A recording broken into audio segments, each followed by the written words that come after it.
নমস্কাৰ ভিডিঅ'টো মই বনাইছোঁ প্ৰধানকৈ ব্যক্তিগত খণ্ডৰ শিক্ষাৰ্থীসকলৰ অভিভাৱকসকলৰ বাবে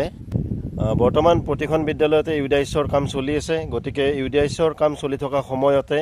আপোনালোকে আপোনালোকৰ সন্তানক ইউডাইছ নথকা বিদ্যালয়ৰ পৰা স্থানান্তৰিত কৰি ইউডাইছ থকা বিদ্যালয়ত নামভৰ্তি কৰাই দিয়ক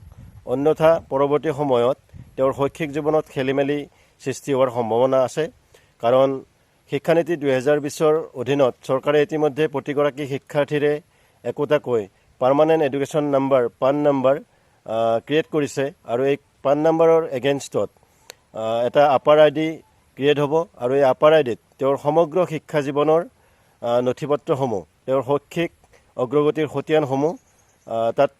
অন্তৰ্ভুক্ত কৰা হ'ব আৰু আপাৰ আইডিৰ বিপৰীতে একোটাকৈ ডিজি লকাৰ চৰকাৰে কৰি দিব গতিকে সেই ডিজি লকাৰত তেওঁলোকৰ ৰেকৰ্ডসমূহ সন্নিৱিষ্ট হৈ থাকিব আৰু যদিহে কোনো ষ্টুডেণ্টৰ পেন নাম্বাৰ নাথাকে তেতিয়াহ'লে সেই ষ্টুডেণ্টৰ ভৱিষ্যতে কিন্তু সমস্যা হ'ব পাৰে আৰু সেইকাৰণে যিসকল অভিভাৱকে ব্যক্তিগত খণ্ডৰ বিদ্যালয়ত তেওঁলোকৰ সন্তানক পঢ়ুৱাই আছে তেওঁলোকে অনতিপলমে ব্যক্তিগত খণ্ডৰ বিদ্যালয়ত খবৰ লওক তেওঁলোকৰ ইউডাইছ নম্বৰ আছেনে নাই যদি সেই ইউডাইছ নম্বৰ নাই তেতিয়াহ'লে তেওঁৰ সন্তানক তাৰ পৰা উলিয়াই আনক নমস্কাৰ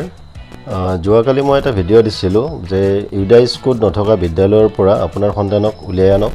আৰু ইউডাইছ কোড থকা বিদ্যালয়ত আপোনাৰ সন্তানক নামভৰ্তি কৰি দিয়ক এতিয়া মোক কেইবাজনেও সুধিছে যে ইউডাইছ কোডটো আছেনে নাই সেইটো আমি কেনেকৈ জানিম যদিহে আপুনি বিদ্যালয় কৰ্তৃপক্ষক সোধে তেতিয়াহ'লে বিদ্যালয় কৰ্তৃপক্ষই এইটো ক'বলৈ বাধ্য কিন্তু কেতিয়াবা বিদ্যালয় কৰ্তৃপক্ষই কিন্তু মিছা ক'বও পাৰে যে ইউডাইছ কোড তেওঁলোকৰ আছে গতিকে যদিহে আছে তেওঁলোকক নম্বৰটো সোধক আৰু নম্বৰটো আপুনি গুগলত টাইপ কৰি দিয়ক টাইপ কৰি চাৰ্চ কৰক চাৰ্চ কৰিলে যদিহে schools.org.in নামৰ ৱেবছাইটটোত সেই বিদ্যালয়খনৰ নামটো দেখুৱাই ইউডাইছ কোডটোৰ বিপৰীতে তেতিয়াহ'লে জানিব সঁচাকৈ তেওঁলোকৰ ইউডাইছ কোডটো আছে আৰু যদিহে তেওঁলোকে ইউডাইছ কোডটো দিবলৈ অমান্তি হয় বা আপুনি সুধিবলৈ কুণ্ঠাবোধ কৰিছে তেন্তে আপুনি গুগলত গৈ বিদ্যালয়খনৰ নামটো শুদ্ধকৈ ইংলিছত টাইপ কৰি দিয়ক তাৰপিছত যদিহে তেওঁলোকৰ ইউডাইছ কোডটো আছে তেনেহ'লে গুগলৰ পেজৰ একেবাৰে ওপৰত schools.org.in ৱেবছাইটত তেওঁলোকৰ স্কুলখনৰ নামটো শ্ব' কৰিব আৰু তাত চুই দিলে আপুনি সেই স্কুলখনৰ সম্পূৰ্ণ ডিটেইলছ পাই যাব ধন্যবাদ ভিডিঅ'টো শ্বেয়াৰ কৰি দিব